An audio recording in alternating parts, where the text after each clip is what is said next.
Untitled Life, and welcome to my channel. Today I have a really fun project. When I was out thrifting the other day, I found this huge bag of kids building blocks. It was full right to the top, and I picked it up for $4.99, and it had a yellow label on it, and I think the yellow label means I got another 25% off also. And they are the perfect size for making little shelf sitters. And today I'm going to give you a step-by-step tutorial to teach you how you can make your own. So when you're at the thrift store, keep your eye out for these building blocks. Usually you do see them in the big bags, and pick them up. So if you like DIYs, thrifting, repurposing, you've come to the right place, and we'd love to have you follow along. Make sure you like, subscribe, and hit the bell for notifications so you don't miss any of our great content. Okay, let's get started. This is the great big bag of wooden blocks that I got at the thrift store for $4.99, and then another 25% off. And the first thing I'm going to do is I'm going to use my homemade chalk paint recipe. I'll put a link below in the description of how I make that. And I just put 2 coats on each block and then let them dry thoroughly.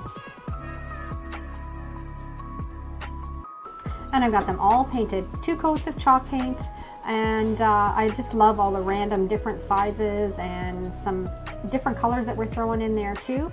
This is going to be a real fun project to make lots. I'm going to take a real heavy grit sandpaper. I think this is actually a 80 grit, and just roughen up the edges, just kind of make it look like it's kind of distressed a little. It gives it a nicer finished look.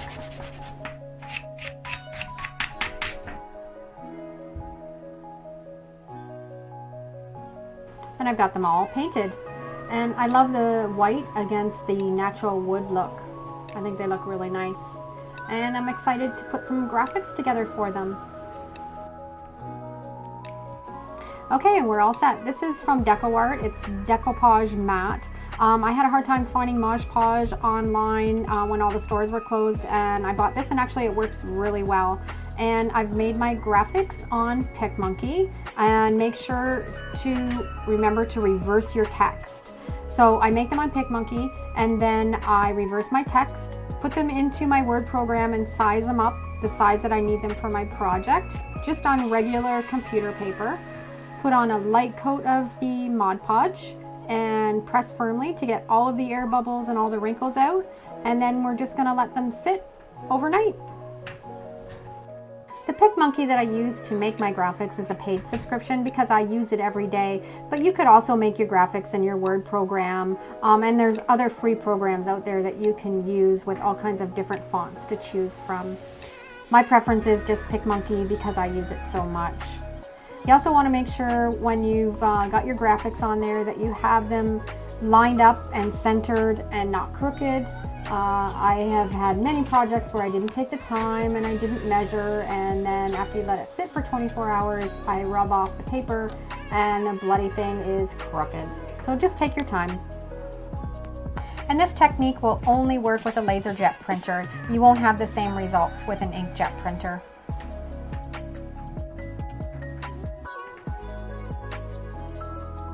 And I've got all my graphics on, and I'm just going to let them sit for 24 hours.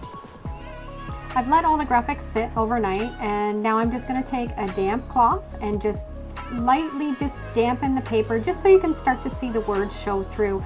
The big trick to this technique is making sure that you don't get it too wet, or you will rub the graphics right off. So just dampen it. Take your finger and just gently start to rub away the paper until you have all of the paper removed and the graphic will stay on the chalk paint.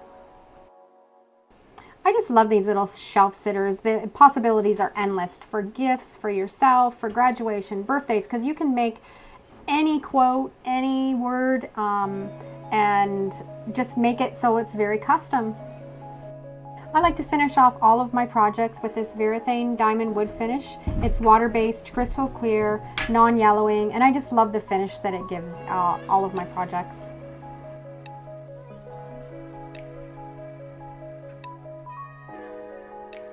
And there you have a simple, easy tutorial for you to make your own shelf sitters. These sell excellent in the shop, and they make excellent gifts. And here's some examples of some words and some quotes that I made for my shelf sitters.